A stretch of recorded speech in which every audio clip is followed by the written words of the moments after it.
సర్లే కానీ బాగానే భయపెట్టావులే కానీ సర్లే ఎందుకు ఆ కథ ఎట్లయింది? ఏ కథ గురించి మాట్లాడుకుంటున్నాను? ఏ కథ గురించి అంటే నేను సన్ని ఎందుకు గొడవ పడ్డామో ఆ కథ గురించి.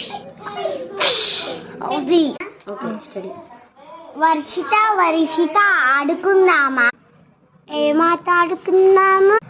ఆడుకునే ఆట ఆడుకుందాము.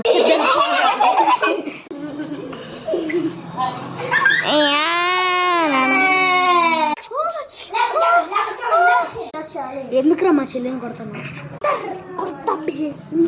చేద్దాం అనుకున్నాను. చేతలు కూడా కావాలా?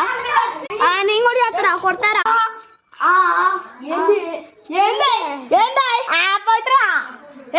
నువ్వేంద్రా మధ్యలో గొడవ బారా?